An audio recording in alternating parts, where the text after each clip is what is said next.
dumating na po yung monthsary namin. Tapos, bala ko nga po siyang i-surprise with food. Tapos yung gift ko nga na letters. Tapos nakalagay doon, Mahilig ka sa ganun eh, no? Yung mga pa-letters mo. Motivational, po siya, box. Messages. Yes. Okay. Kasi nga, syempre, feeling down ka, kailangan mo ng pang-boost ng confidence mo. And then, nakalagay po doon yung mga words na you did well, I love you, ganyan. Tapos po, ayun na po. Hindi niya po alam na pupunta ako sa kanila. So, akyat po ako diretso sa kanila, sa kwarto niya. Kumatok po ako. Ay, hindi pala ako kumatok. Binuksan ko pala yung surprise nga po. Tapos po, ayun po, pagkabukas ko, akala ko po siya po yung maso-surprise. Ako pala. Bakit?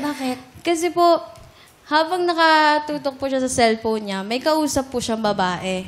Tapos, nagkikiligan po silang dalawa. Makikita mo po sa mata niya na masaya siya. Na hindi ko naramdaman Yung ganitong mata, masaya ba to? Masaya ba to o puya to sa tong is? So hindi ka nagsabi kaagad na nandun ka na, nakinig ka pa sa usapan. Nakinig lang po ako ng mga 10 seconds, 5 seconds po. Nakinig ka Narinig mo yung pinag-uusapan? Ano po, nagbabanatan po sila. Ano Ano mga banat? Yung klaseng banat yan. Ano po? Grabe yun, ha? Yung mga pick-up line, gano'n. Oo. Mga pick-up line. Mga, pizza ka ba? Crush kasi kita eh. Yung, yun, nagtatanungan sila, kumain ka na ba? Pakis, ganyan. Oh. Ay! May Ay, may ganun? pakis. Opo. Oo, very milk. Susi ka ba? Pakis naman, sabi ni Mark. Totoo ba yun, G1? True yun, G1. Totoo po yung nangyari. Hindi ko mo naman tinatanggi, kasalanan ko rin naman po ang nangyari. Okay. Pero, pinagsisihan ko naman po yung lahat-lahat. Kasi, nanghina po ako eh. Pinanghinaan po ako ng loob. Akala ko po kasi, ito po kasi yung nangyari talaga. Parang may tatakbo ng tao dito. Parang matuto Parang may yung search tumayo, number tapos one. aalis na siya. Hindi ka pwede, itatapusin natin to. Nangalay. So, inaamin mo na nagawa mo yun. Yes, inamin ko naman po.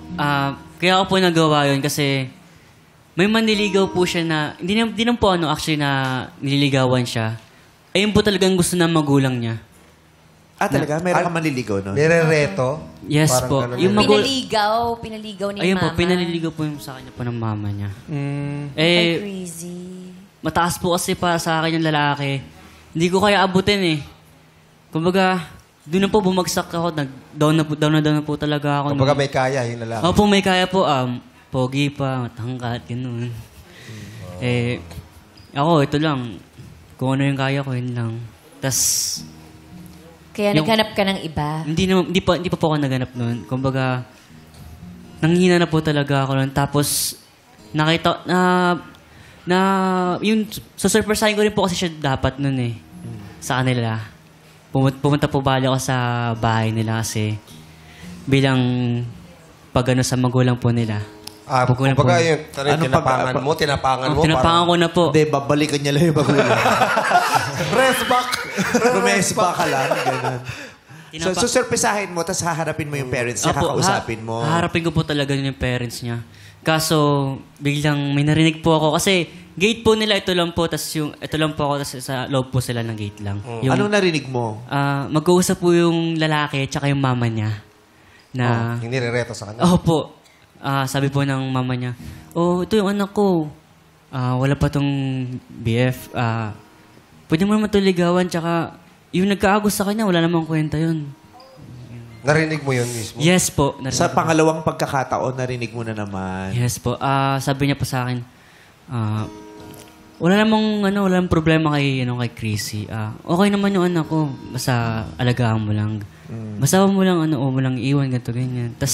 So, nung panahon niya yun, feeling mo talong-talo ka na. Yes po. Oo, talong-talo ka na. Pero ang pagkakamali mo, kayo pa nun eh. Tapos, di ba, nag-ano ka na, kumbaga parang nag-give up ka na and at the same time, you took refuge sa piling ng isang ng ibang tao ng hindi siya fair kasi kayo pa ni ano. Yes po. 'Di ba? So ina-acknowledge mo naman yung pagkakamali na yes yun. po. Pinagsisihan ko naman po 'yun. Yung girl po na yun na nakausap ko po, hindi pa naman po kami nakikita. through online lang po kami nag-uusap. Ganun lang po. Nagkita kayo ever? Hindi talaga? Hindi po talaga. natuloy? Hindi po kami nakikita talaga. Oo, hindi na. Okay, hindi sila nakita. Tapos yun, nung nabuking mo siya, Wala lumayo po. ka na. Layo na po. Ayaw mo na. Oo, kasi harap-harapan nakita mo nang merong something.